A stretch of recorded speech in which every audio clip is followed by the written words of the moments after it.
सज्जनों, आज आपके साथ हम शेयर करना चाहते हैं शुकताल तीर्थ दर्शन।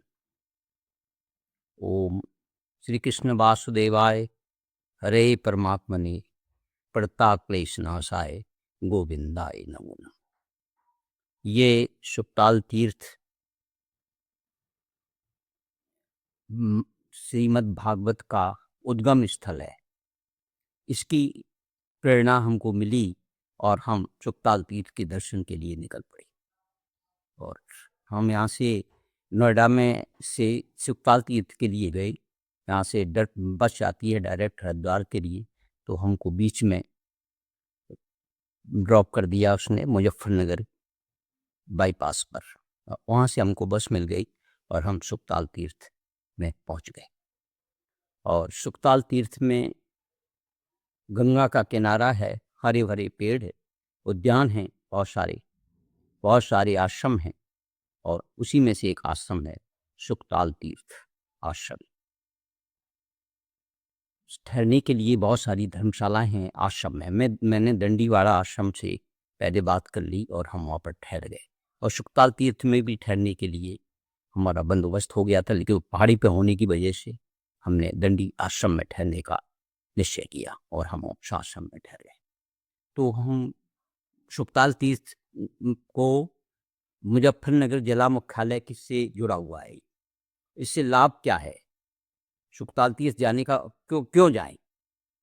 ये पर्यटन स्थल देखने के लिए, दूसरा शांति प्राप्त के लिए, आनंद प्राप्त के लिए, आध्यात्मिक अभिरुचि के लिए, मेडिटेशन के लिए, पुण्य प्राप्त के लिए और मोक्ष प्रदायिनी ये तीर्थ स्थली है, क्योंकि राजा परीक्षित से जुड़ा हुआ ये तीर्थ स्थान है। सुखदेव जी महाराज से जुड़ा हुआ तीर्थ स्थान है। भक्ति, ज्ञान, वैराग्य बढ़ाने हेतु हम इस तीर्थ की यात्रा करें। गंगा जी के स्नान करने के लिए भी इस यात्रा करें। और हम कब जाएं? जुलाई अगस्त यानी वर्ष भर में कभी भी जा सकते हैं। और यहाँ भागवत जो है, श्रीमद् भागवत का जो पाठन है वो बराबर चलता रहता, भागवत बराबर हुआ करती है। तो हर ऋतु में ही लोग जाया करते हैं। बरसात थोड़ा सा कम लोग जाते हैं बरसात में। ये यहाँ के लिए बस भी यह उपलब्ध है। मुजफ्फरनगर ट्रेन से जा सकते हैं, उसके बाद बस से पहुँच सकते हैं वहाँ पर। और दिल्ली से ये 155 किलोमीटर दूर है। हरिद्वार से ये 80 किलोमीटर दूर है। नोएडा से आपको आराम से नोएडा बस स्टैंड से बस मिल जाती है और आप मुजफ्फरनगर और उसके बाईपास से उतरने के बाद वहाँ पहुँचा जा सकता है। अब इस पर हमें दंडीवाड़ा आश्रम है, वहाँ पर जाग धर्मशाला है, गुर्जर भवन है, गौ सेवा आश्रम है और शुकताल तीर्थ आश्रम है। तो ये कहानी स्टार्ट होती है कलयुग ने और राजा परीक्षित से संवाद होता है। और राजा परीक्षित जो है से कलयुग जो है, पहले तो कलयुग को हरा देते हैं, परास्त कर देते हैं। तो कलयुग ब्रह्म की वाणी हुई और राजा परीक्षित को ये प्रेरणा हुई या आदेश दिया गया कि कलयुग का प्रारंभ हो गया है। श्री कृष्ण के देवालोक के साथ ही परलोक गमन हो गया भगवान कृष्ण का, उसके बाद ही इसकी शुरुआत हुई कलयुग की। तो 5 जगह उन्होंने मांगी। पहला, कलयुग ने उनसे प्रार्थना की परीक्षित ने हमें रुकने के लिए। तो उन्होंने कहा एक मंत्रालय जहाँ होगा वो जगह हम रहेंगे। दूसरा, जुआ होगा वहाँ रहेंगे। और जहाँ वैश्यालय होगा वहाँ हम रहेंगे। और चौथा, जहाँ अनीत पूर्वक धन कमाया गया होगा, हिंसा होती होगी, वहाँ रहेंगे। तो उसने प्रार्थना की कलयुग ने कि एक ऐसा स्थान हमारे मन के हिसाब से कर दीजिए। तो उन्होंने स्वर्ण में रहने के लिए आज्ञा दे दी कि स्वर्ण में आप रह सकते हैं। तो इसे शुक्रतीर्थ की कहानी यहीं से शुरू होती है। तत्कालीन हस्तलापुर महाराजा राजा परीक्षित जो कि द्वापर युग के अंतिम शासक कह सकते हो थे। आज से 51,000 वर्ष 5100 वर्ष पूर्व 5100 वर्ष पूर्व राजा परीक्षित गढ़ मेरठ नगर से 25 किलोमीटर दूर घने जंगल में वो शिकार खेलने के लिए जाते हैं और युधिष्ठिर के ये पौत्र थे, युधिष्ठिर के प्रपौत्र। अर्जुन के पुत्र जो है अभिमन्यु थे और अभिमन्यु के पुत्र जो है ये राजा परीक्षित हुए।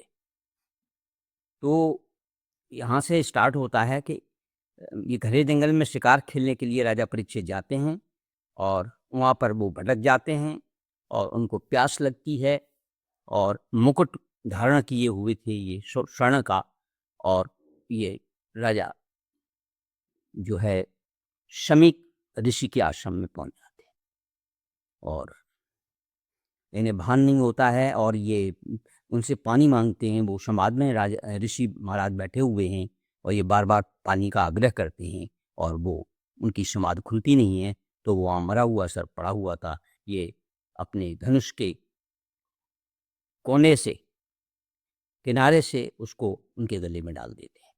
जब ये बात इनके पुत्र श्रृंगी ऋषि को, जो कि बच्चे खेल रहे थे, उन लोगों ने बताया कि ऐसे ऐसा कर दिया गया है, ये घटना उनको श्रृंगी ऋषि को मालूम पड़ी, तो उन्होंने अपने हाथ में अंजलि में वो पानी लेकर के, जल लेकर के उनको श्राप दे दिया कि आज से 7वें दिन आपको तक्षक ऋषि जिन्होंने डाला है वो राजा परीक्षित को दृष्ट लेगा और उससे उनकी मृत्यु हो जाएगी। ये श्राप दिया। तो ये श्राप की बात सभी मुनियों को, आश्रम को ये मालूम पड़ी, सभी लोगों को। तो सब लोग हाय हाय करने लगे और कहने लगे इतना धर्मात्मा राजा है, इतना अच्छा राजा कहाँ से मिलेगा।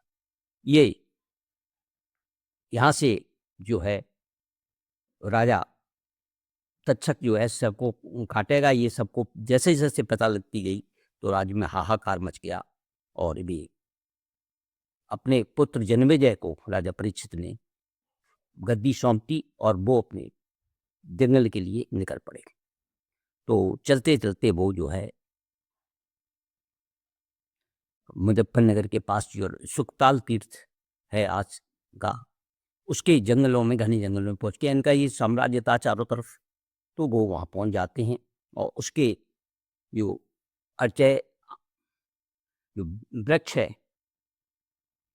उस वृक्ष के नीचे बैठ करके, यहाँ पर कि पतित पावनी गंगा जी का प्रवाह हो रहा है, बह रही है गंगा जी, उसके किनारे मनोरम स्थान पर पहाड़ी पर आश्रम बना हुआ है। अभी उस समय अक्षय वट के नीचे, पेड़ के नीचे वो छाया में आते हैं और सारे मुनिगण भी वहाँ पहुँचते हैं जो राजा को चाहते थे। बहुत सारे लोग वो उनके पीछे पीछे वहाँ वो भी पहुँच जाते हैं। तो उसी आश्रम में बैठ कर के वो उदास होकर के बैठ जाते हैं। फिर राजा परीक्षित जब मुनि लोग आ जाते हैं तो अपनी मुक्त का उपाय पूछते हैं। तो उनसे जो 2 प्रश्न करते हैं वो मुनियों से, जो संत लोग हैं उनसे। पहला, जीवों को सदा सर्वदा क्या करना चाहिए? पहला प्रश्न, जीवों को अपने जिंदगी में सदा सर्वदा क्या ऐसा करना चाहिए जिससे कि वो कल्याण हो उसका। दूसरा पूछते हैं, जो प्राणी थोड़े समय में ही मरने वाले हों उनका ध्यान, जप, भजन किसका ध्यान करें, किसका जप करें, किसका स्मरण करें और किन चीज़ों का परित्याग करें। ये वो 2 प्रश्न पूछते हैं। फिर ऋषिगण आपस में मंत्रणा करते हैं और उनको 2 बातों का उत्तर, सही उत्तर वो नहीं दे पाते और कुछ नहीं उत्तर दे पाने पर उसी समय सुखदेव जी महाराज का आगमन होता है, प्रकट होते हैं वो। तो यही प्रश्न का उत्तर जानने के लिए राजा परीक्षित जो है सुखदेव जी से यही प्रश्न करते हैं उनकी अवगत करने के बाद। वहीं से श्रीमद् भागवत का, पुराण का अवतरण हुआ है। यहीं से यही कथा का स्रोत रूप है, इसका कथा का प्रारंभ है। उक्त प्रश्नों के उत्तर में यह कथा सुनाई, श्रीमद् भागवत की कथा जो है सुखदेव जी सुखताल तीर्थ में सुनाते हैं।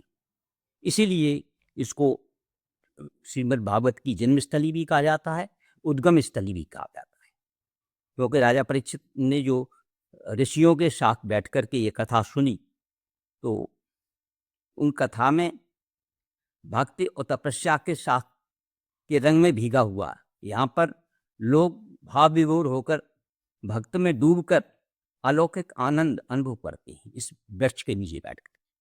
कथा श्रवण के पश्चात राजा को मोक्ष प्राप्त हुआ। ये कथा सुनने के पश्चात राजा जो है, उनके प्रश्नों के जो उत्तर थे वो श्रीमद् भागवत का के सभी स्कंद सुनने के बाद उनके उत्तर उनको मिल गए। और फिर आप सुखताल तीर्थ में क्या क्या चीज़ देखें। सुखदेव आश्रम स्थित है जहाँ पर यह अक्षय वट बना हुआ है, लोग इसकी परिक्रमा भी करते हैं और परिक्रमा के बाद इसके में कलावा भी बांधते हैं, कुछ कपड़े साड़ी या धोती ये बांधते हैं और उसकी परिक्रमा करते हैं उस अक्षय वट के नीचे, और यहाँ पर बैठ कर के बड़ी शांति का अनुभव प्राप्त होता है। सुखदेव आश्रम तीर्थ में अक्षय वट 180 फीट पहाड़ी की चोटी पर स्थापित है।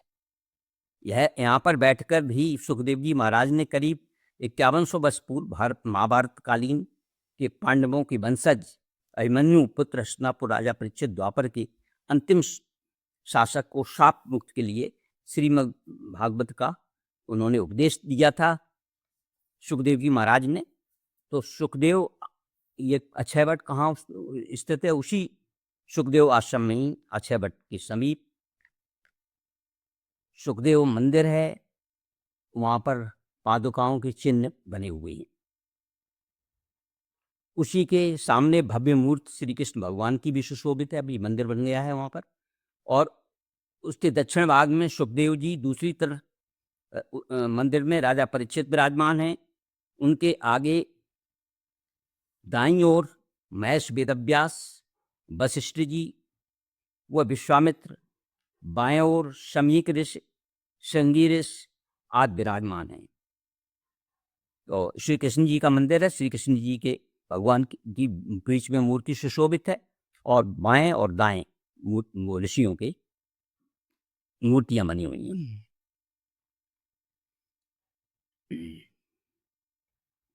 इसके बाद फिर हनुमान जी का मंदिर है, फिर सुखदेव जी और उनके शिष्य चरणदास की जी का मंदिर है। इसके अलावा राम जानकी मंदिर है, शिव मंदिर है, विट्ठल मंदिर है इसी आश्रम के अंतर्गत ही। स्वामी कल्याण देव जी जो उसके पहले संचालक थे पूर्व में, जिन्होंने इस आश्रम की स्थापना की, वो 129 वर्ष की आयु में समाधि ले गए, समाधि स्थल चले गए। वहाँ पर एक संस्कृत पाठशाला है, गौशाला भी है, अन्य क्षेत्र हैं और 3 भागवत भवन भी उसी के आश्रम के अंदर ही बने हुए। यहाँ पर साल भर भागवत का आयोजन होता रहता है। ठहरने की सुंदर व्यवस्था है, अन्य क्षेत्र है, निःशुल्क भोजन मिलता है।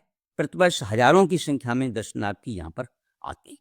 वट की परिक्रमा करके धागा, कपड़े वट वृक्ष को अपनी कार्य सिद्धि के लिए बांधते हैं। अपनी मनोकामना जो भी होती है अच्छे वट के नीचे वो आदमी पूजन भी करता है, पढ़ता भी है, पुस्तकें भी पढ़ता है, गीता भी पढ़ता है, कभी कोई भागवत पढ़ता है, कोई अन्य स्त्रोत वगैरह पढ़ते हैं, पूजन करते हैं या पूजन करवा लेते हैं वहाँ पर उसके नीचे, वृक्ष के नीचे, और अपनी कार्य सिद्धि के लिए बांधते, श्रद्धा के साथ ही उसकी रज को अपने माथे पे लगाते हैं।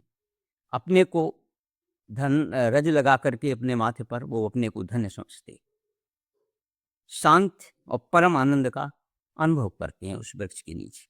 स्वामी ओमानंद जी के सानिध्य में इस आश्रम का संचालन हो रहा है इस समय। स्वामी ओमानंद जी जो कि उनके कल्याण देव जी के शिष्य हैं, उनके द्वारा आश्रम से थोड़ी दूर पर गंगा नदी के सुंदर सुंदर घाट बने हुए हैं, जहाँ पर लोग स्नान करते हैं, नौकायन भी करते हैं। गंगा के किनारे गंगा देवी का मंदिर है, शिव मंदिर है, वहाँ पर लोग पूजन करते हैं, अर्चन करते हैं। यहाँ पर लोग अपने पूर्वजों को का तर्पण और पिंडदान भी करते हैं गंगा जी के किनारे। ऐसा सुंदर स्थान है, भव्य स्थान। गणेश मंदिर है जो कि पास में ही गणेश जी का 35 फीट ऊंची प्रतिमा बनी हुई है। हनुमत धाम है, वहाँ पर भी भागवत कथा होती रहती है। यहाँ हनुमान जी की 72 फीट ऊंची प्रतिमा बनी हुई है। गायत्री देवी मंदिर है और इस स्थान से 60 किलोमीटर की परिधि में अन्य मंदिर देखने लायक हैं, जैसे नवग्रह मंदिर, राम जानकी मंदिर, इस्कान मंदिर, नीलकंठ महादेव मंदिर, शिव धाम। शिव जी की जो प्रतिमा है शिव धाम में 101 फीट ऊंची प्रतिमा बनी हुई है और इसमें पांडव लोग भी वहाँ गए हैं और पांडवों की का भी मंदिर बना हुआ है एक, और पांडवों की मूर्तियां बनी हुई, देवी जी की मूर्ति बनी हुई है, तीनों देवियों की कर, माँ सरस्वती, माँ लक्ष्मी, माँ पार्वती। और दुर्गा मंदिर जो है उसकी प्रतिमा जो है 51 फीट ऊंची है। शाकंभरी देवी का मंदिर है। इसके अलावा नक्षत्र वाटिका है।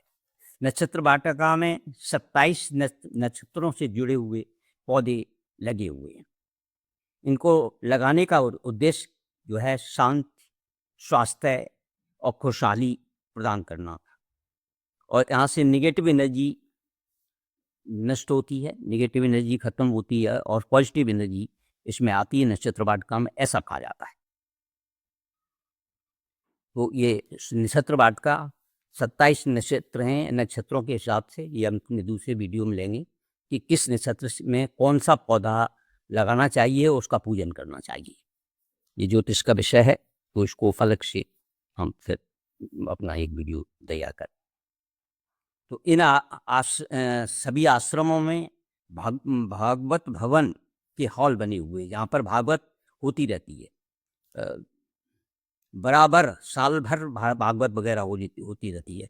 मैं जब गया उस समय हनुमत धाम में श्री राजेंद्र दास जी की भागवत कथा सुन रही थी, मुझे भी एक दिन सुनने का फल मिला और हम वहाँ पर मैंने कथा सुनी। सुखताल तीर्थ दर्शनीय स्थलों के देखने के बाद हम लोग वापस नोएडा आ गए और यही हमारा जो अनुभव था वो हमने आपके साथ में शेयर किया। धन्यवाद। आप लोग भी सुखताल तीर्थ का दर्शन करें और आनंद प्राप्त करें, भगवत ज्ञान वैराग्य प्राप्त करें। धन्यवाद। ओम नमो भगवते वासुदेवाय।